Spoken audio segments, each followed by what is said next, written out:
Presidente, también para referirme al conflicto social en la convención y los lamentables sucesos que determinaron el fallecimiento de 2 ciudadanos convencianos. En primer lugar, presidente, quisiera solamente recordar que detrás de todo conflicto social, más allá de los eventuales intereses políticos que pueden haber, y antes de un estallido y antes de expresiones de violencia que ciertamente se producen, siempre hay una demanda de un pueblo que es legítima. Siempre hay demandas legítimas que son perfectamente atendibles y que lamentablemente terminan en un estallido social fruto de la inoperancia o de la indolencia del Estado.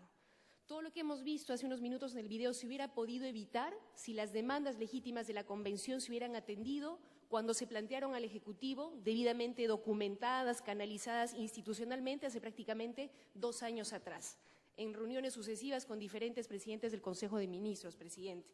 Y este esquema se repite una y otra vez en la Convención, en Espinar, en Ucayali, siendo un tema de naturaleza distinta. Creo que ha quedado evidenciado cómo es posible que demandas ciudadanas, en este caso de pueblos indígenas, que son reiteradas, que son documentadas, pedido de garantías personales, pedido de investigación, denuncias de corrupción, no son atendidas y recién el Estado responde cuando hay muertos de por medio.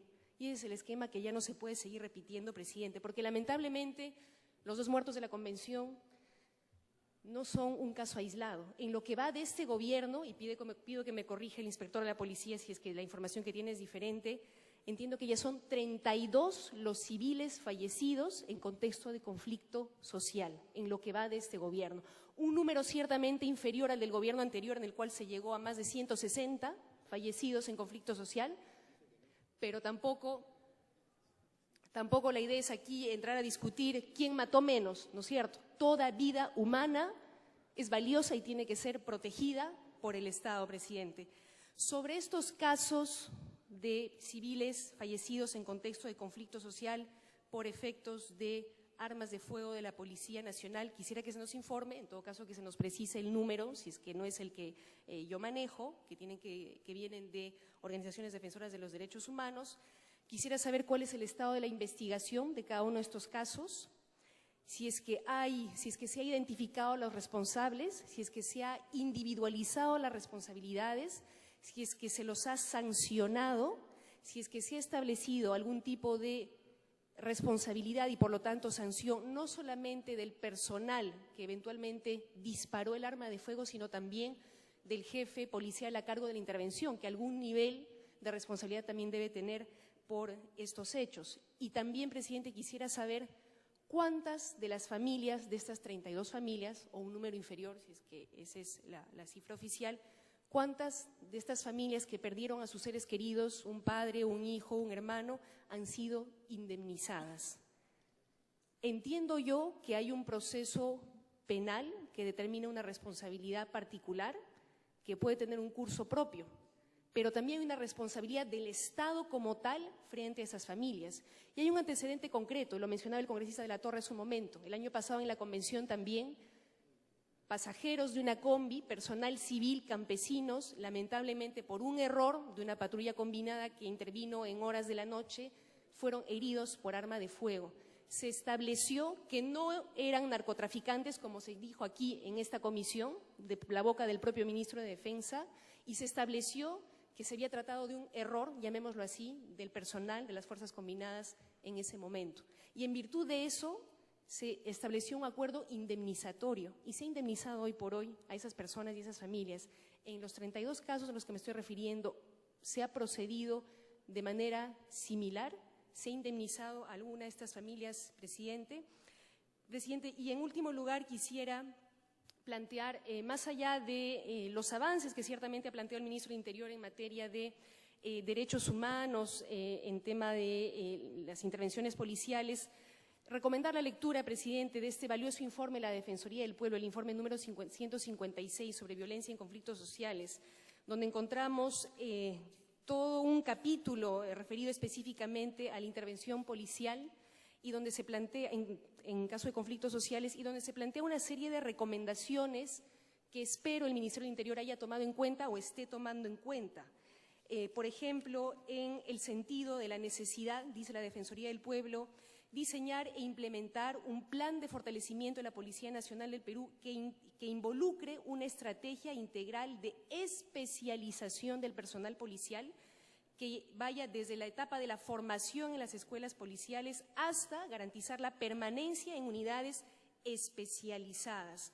También se plantea que se tengan que formular presupuestos anuales incorporando la dotación de recursos para adquirir equipamiento de protección deteriorado de las UCE, lo que comentaba la congresista Marta Chávez, o sea, cascos, escudos, varas, máscaras que se nos ha dicho aquí que se han roto, lacrimógenas que no funcionaban. El personal policial tiene que estar adecuadamente implementado, pero también tiene que tener material, mejor dotación y equipamiento y material antidisturbios no letal.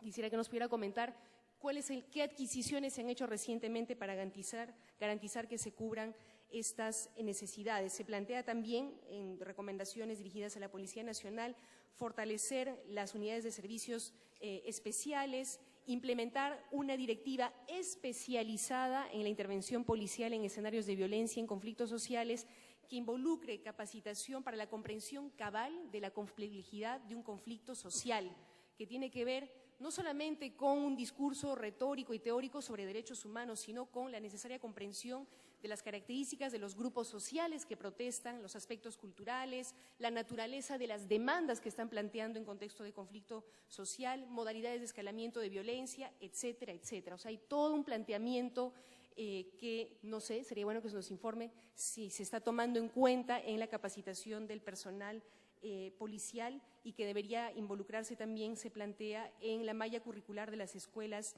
de oficiales, presidente. También de manera muy puntual, y con esto termino, quisiera preguntar si en el caso de la convención, bajo la dirección de qué división policial se realizó el operativo. Tenemos información de que habría intervenido el Frente Policial del BRAIN, además de la División Territorial Suroriente. Quisiera que nos pudiera confirmar esto y, de ser así, si hay una normativa legal que ampare la presencia en un contexto de conflicto social del Frente Policial BRAIN, presidente. También en el caso del alcalde de Quepaciato, quisiera que se nos precise si es usual que se utilicen vehículos privados para trasladar a gente detenida, porque si se hubiera trasladado al alcalde de Quepaciato a la comisaría en un vehículo de la Policía Nacional, no hubiera ocurrido su fallecimiento. Y finalmente, presidente, en el caso de Ucayali, y refiriéndome a la muerte de los 4 ayánicas que hemos lamentado en estos días, quisiera saber cuándo tuvo notificación el Ministerio del Interior del pedido de garantías personales que realizó Edwin Chota, cuándo se le notificó y por qué no procedió a darle las garantías personales que pedía, y si es que ahora, habiéndose conocido el hecho y siendo que otros dirigentes en situación similar han pedido también garantías personales, si es que ya el Ministerio del Interior ha dispuesto las mismas.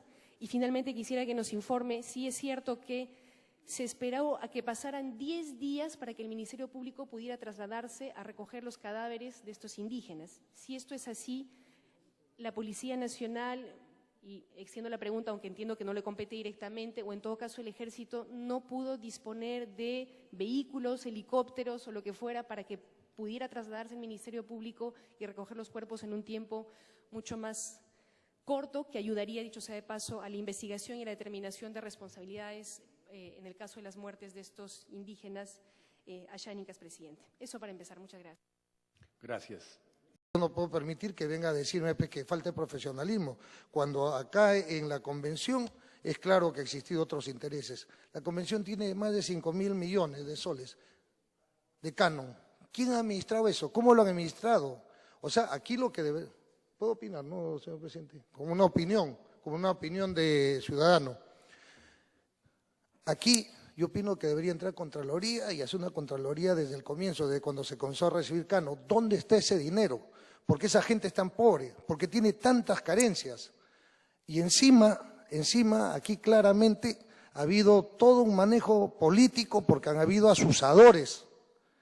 Han habido asusadores que han sido jefes de algunos movimientos regionales y que efectivamente ellos son los que han estado detrás.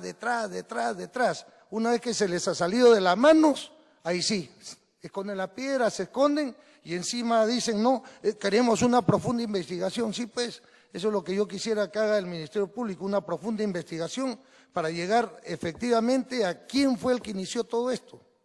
¿Quiénes son los que han malversado tantos fondos? Porque hay tanta necesidad en la convención, que es con tanto dinero que hay ahí.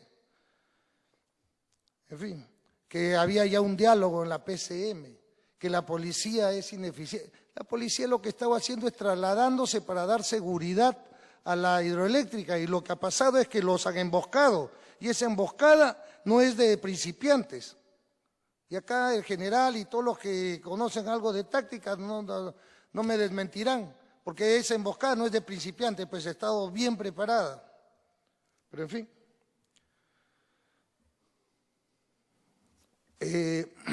A través suyo, señor presidente, para contestarle a la congresista Verónica Mendoza, demandas legítimas en la Convención frente a la indolencia del Estado. Bueno, no me corresponde a mí responder eso. En Espinar se repite, y en Espinar, espero no haberme saltado, ya, ok. En Espinar es el distrito más rico del Perú, Y bueno, si se repite, también se está repitiendo también como opinión, señor presidente, ¿no? Como opinión, en Espinar también se está repitiendo lo mismo, se está repitiendo el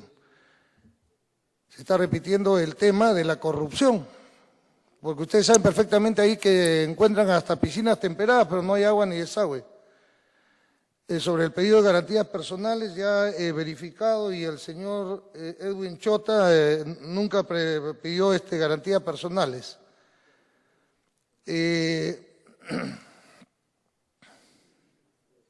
La investigación sobre los que fallecen, bueno, eso está a cargo del Ministerio Público, y nosotros nos allanamos a los resultados, ¿no? Eso está claro.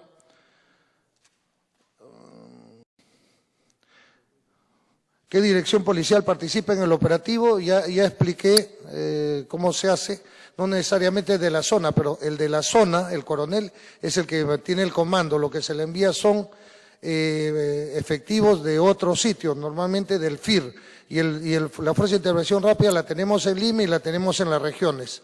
Le enviamos y esta gente está entrenada, entonces llega y se pone bajo el comando.